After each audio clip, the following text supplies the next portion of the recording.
Peugeot 308T has had a subtle makeover. But is it enough to challenge the Honda Civic Type R and Renault Sport Megane?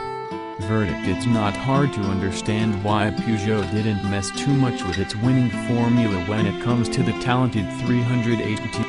Fast, fun, practical and decent value, it's the brand's best hot hatch in years. However, it remains to be seen how this cautious approach will stack up against stern rivals such as the forthcoming Honda Civic Type R and Renault Sport Megane. When it comes to the new Peugeot 308T by Peugeot Sport, it's clear the French firm has stuck firmly to the philosophy of if it ain't broke, don't fix it. You see, whereas most brands leave few stones unturned during a model's midlife refresh, Peugeot has poked around its flagship hot hatch and concluded that it's almost perfect the way it is. Yes, it's treated it to some subtle visual tweaks in line with the rest of the 308 lineup, plus there are some infotainment upgrades and a couple of new colors, but in all other respects it's identical to the version that made its debut in 2014.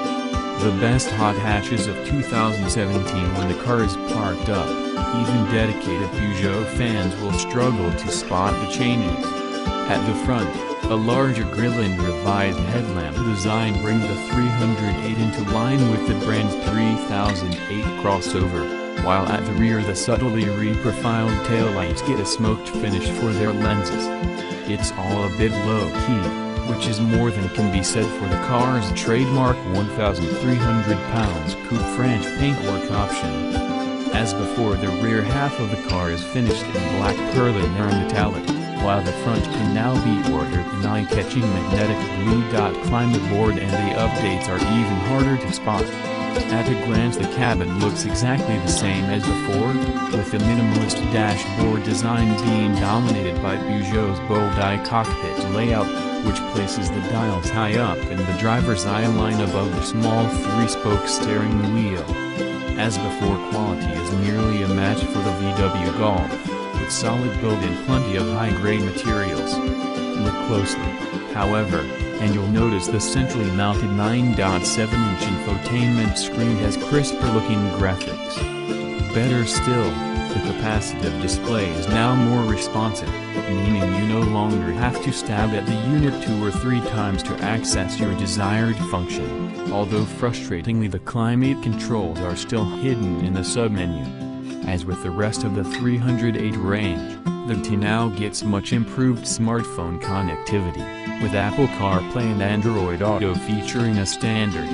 However, for keen drivers it was the 308's connection to the road that was a big selling point, and happily this remains unchanged. This is largely because Peugeot has left the TI's underpinnings untouched. Under the bonnet is the same Fire 267 bhp 1.6-liter turbo and same suspension setup that does a fine job of combining sharp handling with a reasonably comfortable ride. Also carried over is the 6-speed manual gearbox. There's no automatic option.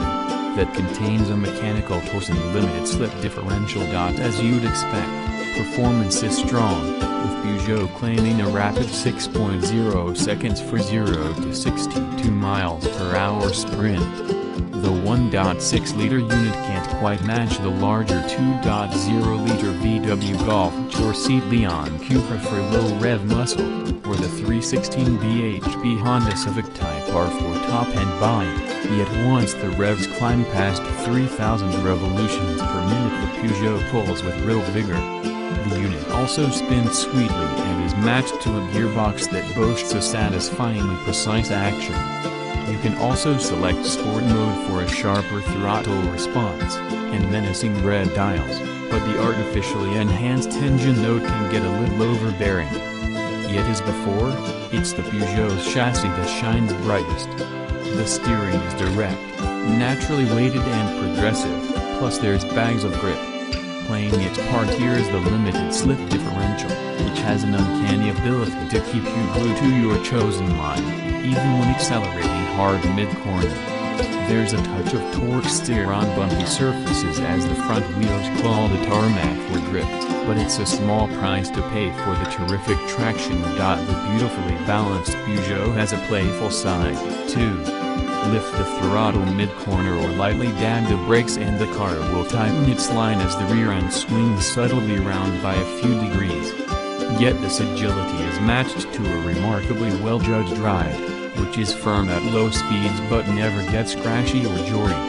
There's no adaptive damping option, but the Peugeot doesn't really need it. Like all good hot hatches, the 308 is also practical choice. There's a similar amount of rear seat space to the Golf, while the cavernous 470-liter boot will swallow almost everything growing families can throw at it. Better still, the boot is now available with Peugeot's 500-pound safety pack that adds confidence-inspiring kits such as adaptive cruise control, autonomous braking and lane keep assist.